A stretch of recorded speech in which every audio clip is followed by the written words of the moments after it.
దోస్తర దిన్నందమా దోస్తి కట్టుకుందమా బలాయ్ బొలాయ్ తీసుకొని అన్నను గెలిపిద్దామా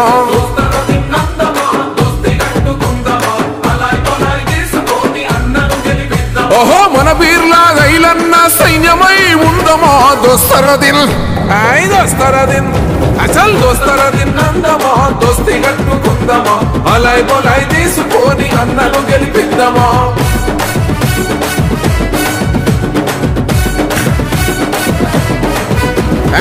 ఆలేరు గడ్డ మీద నాటిన ఓ ఖడ్గమా యుద్ధానికి సిద్ధమైన మా బీర్లా సింహమా ఇన్నాళ్ళుగా మన సేవలో ఉన్న యువనేతర మన కోసం మనము నిలిచి ఉండడమే నీతిరా సైదాపురం పులిపిట్ట రైలన్న బాటలో దోస్తర దిల్ బలహల్ దోస్తర దిల్ అసలు దోస్తర దిల్ నందమా దోస్తి కట్టుకుందమా అలాయ్ బలాయ్ తీసుకొని అన్నను గెలిపిద్దామా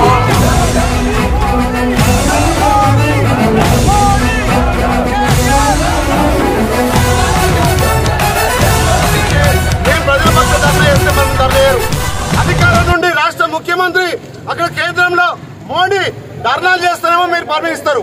మేము ప్రజల పక్షాన కొట్లాడుతున్నాం. పండించే గింజలు కొనమంటున్నాం. పెంచిన ధరను గ్యాస్ డీజిల్ తగ్గిమంటున్నాం. ఇక్కడ సిగ్గు తప్పిన కేసీఆర్ ఆర్టీసీ ఛార్జీలు పెంచుండు, విద్యుత్ ఛార్జీలు పెంచుండు, వాటిని తగ్గించమంటున్నాం. ఇలా ఢిల్లీలో అది వరి దీక్ష కాదు, రాజకీయ దీక్ష. ఇలా ఎమ్మెల్యేలు పోయిరు, మంత్రులు పోయిరు, ఎమ్మెల్సీలు పోయిరు, కనీసం రైతు ఒక్కడు పోలే. అది రైతు దీక్ష కాదు, రాజకీయ దీక్ష. రైతు దీక్ష ముమ్మాటి కాదు. 5 స్టార్ హోటల్లో రైతులున్నారా, రాజకీయ నాయకులున్నారా, ఎమ్మెల్యేలు, మంత్రులు, ఎమ్మెల్సీలు ఇలా 5 స్టార్ హోటల్లో దావతులు చేసుకోసం ఢిల్లీ పోయారు. ధాన్యం కొనుగోలు కోసం కాదు. ఇక్కడ తెలంగాణలో బీజేపీని బలపడడం కోసం, బీజేపీ ఓటు బ్యాంకు పెంచడం కోసం కేసీఆర్ మోడీ ఆడుతున్న డ్రామా. ఇలా ఢిల్లీ పోయి దేని కోసం? జల్సాల కోసం. మోడీ ముఖాలను మొక్కి మోడీని ఇక్కడ తెలంగాణలో బలపరిస్తే కాంగ్రెస్ ఓటు బ్యాంకు చీల్చాలని మోడీకి కేడీ ఆడుతున్న డ్రామా. కాబట్టి రైతుల పక్షాన రైతు పండించే పంట కొనుక్కోవాలి. సామాన్యునికి ధరలు అందుబాటులో ఉండాలి.